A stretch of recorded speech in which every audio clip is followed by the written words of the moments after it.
Eu deixei o dia de ontem para conversar sobre o Halloween, mesmo sendo hoje o dia do Halloween. E por que eu fiz isso?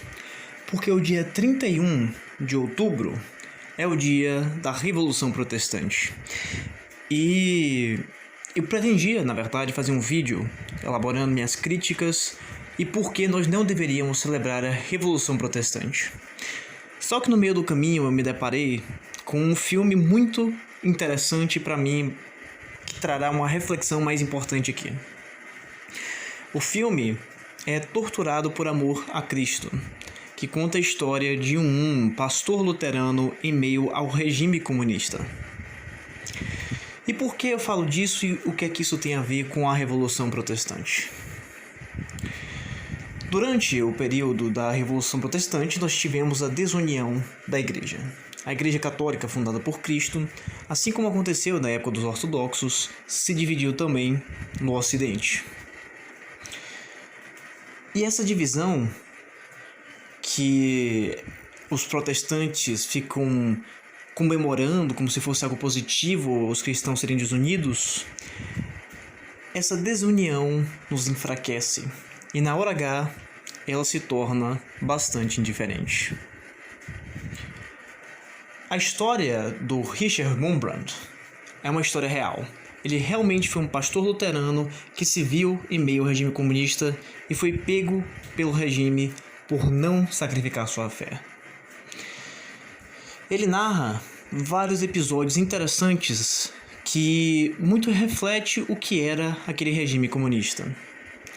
A primeira coisa que os comunistas quiseram garantir, acho que ele estava ali na Romênia, foi que os religiosos se unificassem, mas se unificassem em apenas uma coisa, em lealdade ao partido. Naquele tempo, todos estavam com medo, ali na Romênia, que acontecesse um genocídio, como aconteceu na Rússia, e que os religiosos seriam perseguidos. Então, o Partido Comunista quis fazer uma grande campanha de propaganda. Juntou vários líderes da Igreja Ortodoxa, protestantes, católicos, todos para se venderem aos olhos de todos e fazerem propagandas do regime. Dizer que o comunismo não tinha problema, que estaria tudo certo e que os comunistas não iriam perseguir os cristãos. Aí, no meio desse congresso, Richard Wurmbrand, ele teve um acesso da graça de Deus naquele momento e ele decidiu se manifestar contra isso. Ele foi diante do congresso comunista, lá cheio de comunistas, e arriscou a vida para dizer que tudo aquilo era uma farsa. Ele expôs que o comunismo iria perseguir os cristãos, que nós deveríamos aliança, era Jesus Cristo, não era o Partido Comunista. E por isso as autoridades comunistas claramente não quiseram prender ele de imediato, porque eles queriam que a propaganda deles fosse efetiva para gerar lealdade dos cidadãos. Não queria que os cidadãos religiosos se manifestassem e lutassem contra o comunismo, porque provavelmente eles seriam derrotados pela maioria. Então, o Wurmbrand não foi preso de imediato, mas as autoridades comunistas ficaram de olho nele. E aí, ele mostra que as pessoas religiosas, independentemente do que fossem, elas viviam em igrejas subterrâneas. E para pregar o evangelho, ele usava várias táticas. Uma delas expõe de uma maneira bastante interessante como funciona um regime comunista. Ele sabia que existia lá uns guardas, que eles vendiam relógios legalmente. Eles vendiam relógios para as pessoas, depois roubavam das pessoas e vendiam de novo. Era um processo cíclico. Mas Richard Wurmbrand, ele tinha uma visão de que mesmo os comunistas, mesmo os russos ateus, eles precisavam de conversão. Então ele ia para esse lugar onde os soldados do exército comunista, eles vendiam relógios, e ele iria aproveitar para pregar o evangelho.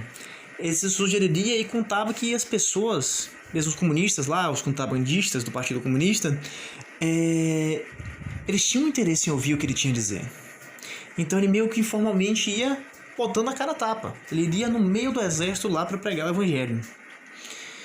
Eventualmente, essa ação levou à prisão dele e de muitas pessoas que eram os fiéis da igreja dele, né? E ele foi socado na cadeia e sofreu todos os tipos mais brutais de tortura para que ele denunciasse outros cristãos, para que eles expusessem onde eles se reuniam, expusessem todas as coisas. Acabou que ele viu fiéis da igreja dele, uma criança morrer na frente dele, a mulher dele foi presa, o filho dele foi deixado órfão, e ele passou mais de 14 anos preso nas prisões comunistas. E dentro da prisão não era só aquele pastor luterano ali que estava junto. Ele relata ortodoxos, relata, inclusive tem uma cena que eu achei bastante impactante, que o pessoal não sabia que dia da semana era. Só que os guardas da polícia comunista estavam dando porrada nos adventistas. Eles disseram, então é sábado. Então você vê que, por isso que eu queria falar agora da Revolução Protestante. Por causa que, na hora H, essa divisão que existe, católicos, protestantes, ortodoxos e afins, na hora que as pessoas apertarem de verdade contra a igreja, ela não vai fazer diferença nenhuma. A falta de unidade que nos enfraquece, na hora H não faz diferença nenhuma. Porque depois que estamos fracos e divididos, é que somos dominados e destruídos. Não fará diferença se você for adventista, se você for católico, se você crê em Deus, se você tem algo no coração, no momento que o mal chegar, ele vai chegar a você também. E as distinções ficarão pouquíssimo claras. Todas as formalidades parecerão banais antes de tortura, perseguição e dor. Então, quando a gente pensa nessa data da Revolução Protestante, nós vemos um momento de desunião desnecessária.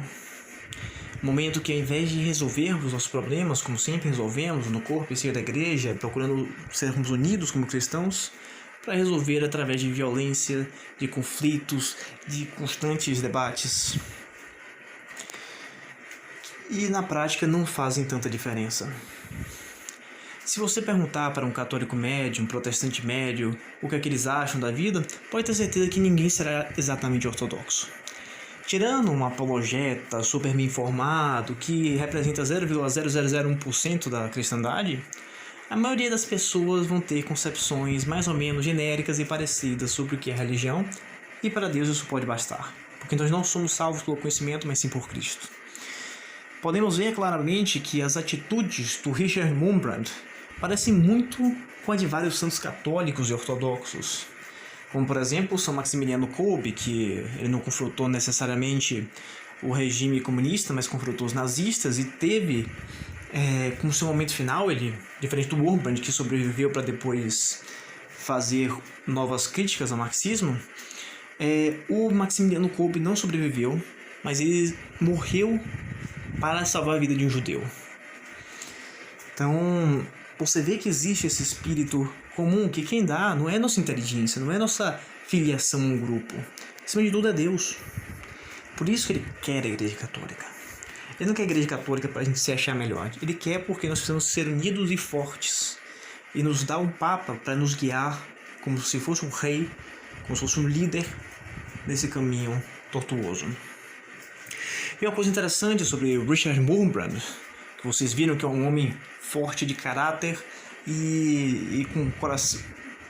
Um cara assim que a gente pode dizer, se eu precisar sentir, até santo. Um cara que aguentou as dores, aguentou o martírio e confrontou os comunistas.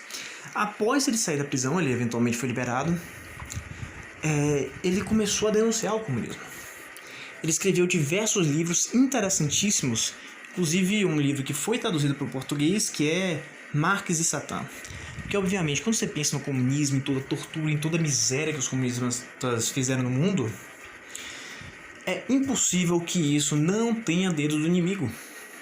Claro, o próprio Wurmbrand fala, olha, minhas pesquisas ainda são parciais. Eu não tenho, assim, uma bala de prata para dizer Marx era, assim, satanista. Mas ele tem vários indícios que são fortes, e se você ler o livro, você vai ver que eles estão bastante alinhados com dados oficiais. Inclusive eu fui procurar cada fonte que ele usou e realmente as fontes batiam. Mas, claro, a maioria das provas são indiciárias.